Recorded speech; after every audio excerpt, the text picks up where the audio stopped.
Do as I say or get lost, my girlfriend screamed, trying to control my money. I just smiled, packed her bags, and threw them on the lawn. 3 days later, her mum called me crying. I, 32M, Liam, always thought myself a patient bloke. Tolerant, perhaps excessively so at times. But everyone has their breaking point, don't they? Mine came when being yelled at about my money in my own flat.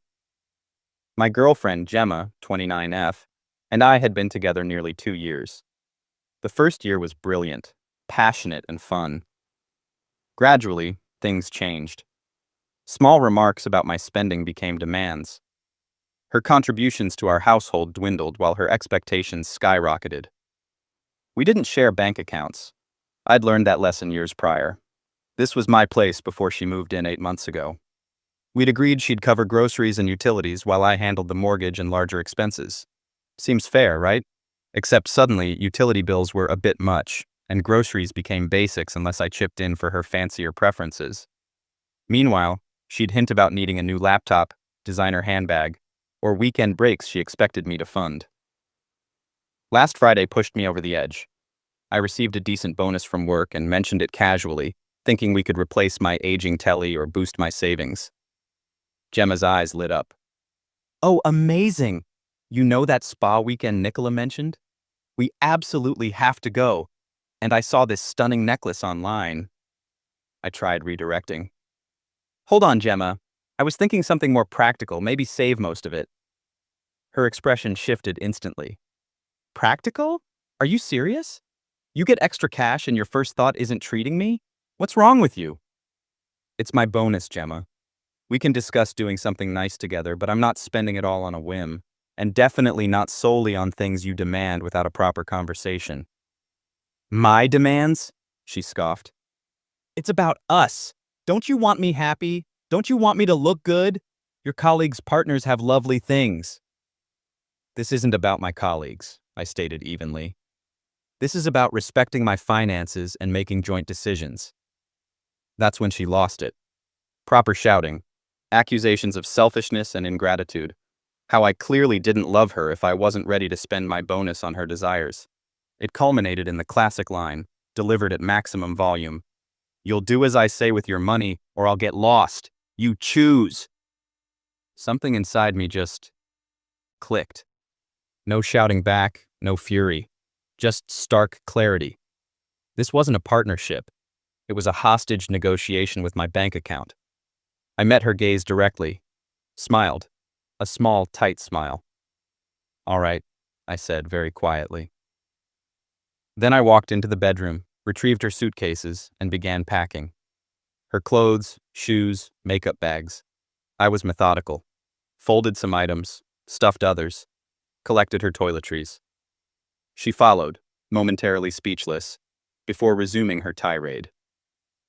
Threats, insults, demanding to know what I was doing. I ignored her. Zipped the first suitcase, started on the second. Found sturdy bin bags for the overflow, cushions she'd insisted on, chargers, knickknacks. 20 minutes later, I carried everything to the front door. She was still yelling, fluctuating between rage and disbelief. I opened the door, picked up the first suitcase, lobbed it onto the small grass patch outside, grabbed the second, tossed it next to the first, threw the bin bags alongside them. Turning back, she stood there, mouth agape. You said, do as I say or get lost, I reminded her calmly. I'm not doing as you say. So, I gestured towards the door. Get lost. I closed the door in her face, locked it, engaged the deadbolt, put the chain on. My hands trembled slightly. Not anger, more adrenaline, release. I rested my forehead against the door, just breathing. I heard her banging and shouting for several minutes, then silence. Peeking through the peephole, I saw her cramming her belongings into her hatchback. That was Friday night. It's now Tuesday afternoon. Not a word directly from her, until about an hour ago. My phone rang. Unknown number. I nearly ignored it, but something prompted me to answer. Liam! Liam! A woman's voice, choked with tears. Sharon, Gemma's mum. Here we go. Update. Sharon was sobbing so hard I barely recognized her voice. Sharon, is everything all right? I asked neutrally. All right? How can you possibly ask that? She wailed. My poor Gemma, you chucked her out, onto the street, with nothing. Sharon, that's not accurate, I began firmly. Gemma presented me with an ultimatum regarding my finances. She screamed that I either follow her instructions or she'd get lost. I chose the latter. But she has nowhere to go, Sharon cried. She's been kipping on my sofa. She's heartbroken. You treated her like dirt. My internal monologue. She's 29, has a job and numerous friends. Don't give me that sob story. Outwardly, I said, she made her choice, Sharon. Her reaction when I didn't immediately hand over my bonus was extreme. We're clearly not compatible. Bonus? Sharon seized on that. She mentioned you received a huge windfall and refused to help her. She just needed assistance with her car payment. Car payment? Laughable. Friday's demands for a spa weekend and designer necklace hardly sounded like help with the car payment. The assistance she demanded involved spending the entire bonus on non-essential items she wanted, instantly, without discussion, I clarified. And the ultimatum was her idea. Sharon wasn't listening. You men are all alike. Gemma loves you. You need to apologize and bring her back. That won't be happening, I stated firmly. The relationship is finished. Gemma can arrange to collect her remaining items. You expect her to come crawling back? Sharon shrieked. You owe her compensation for emotional distress. Done with this conversation. Sharon, my decision is final. Goodbye. I ended the call. My phone immediately erupted with texts from Gemma, oscillating between furious, "You'll regret this," and pleading, "Baby Pulse, call me, we can fix this." Interspersed were texts from Sharon calling me various names. I blocked both numbers. Then things got stranger. Tuesday evening, an email alert, an attempted $500 gift card charge on my Amazon account. Declined, thankfully. But guess who was still logged in on their device? I immediately signed out all devices and changed passwords. Wednesday morning, my letting agent called. Someone matching Gemma's description had phoned, claiming to be my fiancé needing emergency access to my rental property because of a leak. Fortunately, the agent knew better and refused. The final flourish? Mutual friends texting. Mate, heard things are difficult? Then, Gemma's saying you kicked her out for no reason? Nicola, her best friend, had launched a smear campaign portraying me as financially abusive. So, Gemma didn't just get lost. She declared war. Packing her bags was merely round one. Time to strategize for round two. Update the Amazon charge attempt and letting agent call were wake-up calls. Gemma was actively trying to cause problems. The entitlement was extraordinary. She genuinely felt owed something after she delivered the ultimatum. First step, document everything. Screenshots of abusive texts before blocking Amazon charge attempt notification. Written statement from my letting agent.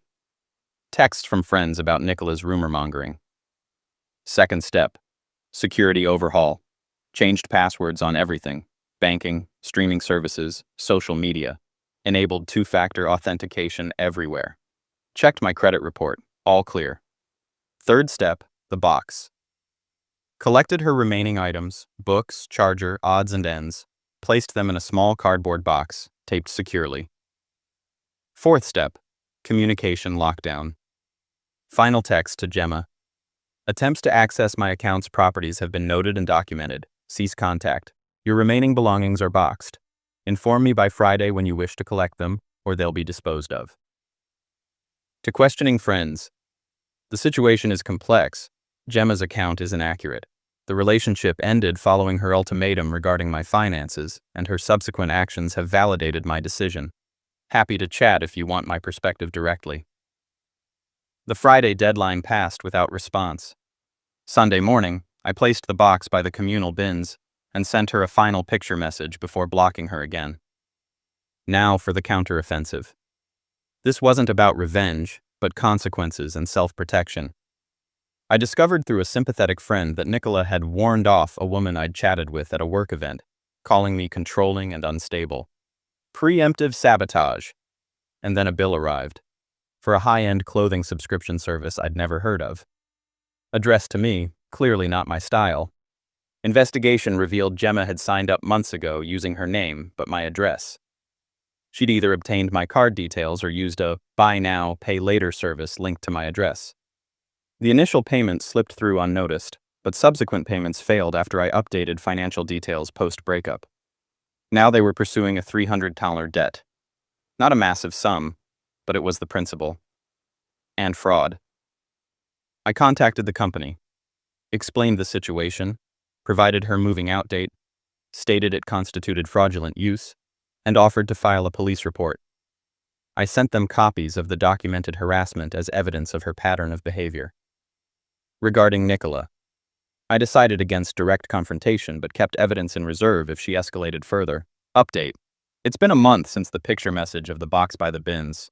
The silence from Gemma, Sharon, and Nicola has been profound and extremely welcome.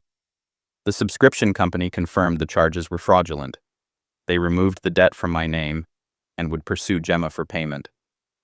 That £300 lesson in checking statements cost her, not me. The rumors fizzled out unexpectedly. Apparently, Nicola has a reputation as a drama stirrer. After bad-mouthing me to a few more people, someone challenged her about her intense investment in my breakup. Another person confirmed she was spreading malice. Word got back to Nicola, and she withdrew, likely embarrassed. And Gemma? I've heard snippets through mutual friends. Living with Sharon isn't the supportive haven she envisaged. Sharon isn't pleased about hosting her unemployed 29-year-old daughter indefinitely, especially one now attracting debt collectors. The poor, heartbroken Gemma facade wore thin quickly when confronted with her entitlement 24/7. There was no dramatic confrontation, just the slow, grinding reality of consequences. Gemma attempted financial control, failed. Tried manipulation, failed. Attempted fraud, failed, and now owes money. Tried using friends to attack me, failed and damaged those friendships. She received silence, blocked numbers, and the mundane repercussions of her choices. Was it satisfying? Yes, in a quiet sense. Not explosive revenge, but watching a poorly constructed edifice collapse under its own flaws. She craved drama and control. She received indifference and bills. Do I feel bad? Occasionally, a small pang of sadness arises that someone I once cared for revealed such a character. Then I recall the screaming, the demands, the attempts to defraud me, and the feeling dissipates. I used part of that bonus to buy myself a new television. Set it up, ordered a takeaway curry, opened a beer. Felt good. Peaceful. Moving on now. Focusing on work, reconnecting with friends Gemma had subtly isolated me from, enjoying the absence of financial arguments. Life feels lighter. Perhaps I'll date again eventually, but not for a while. I certainly know which red flags to watch for now, especially the ones screaming about money. So, that's the tale. No grand Hollywood conclusion. Just an ordinary bloke reclaiming his peace after dealing with truly next-level entitlement.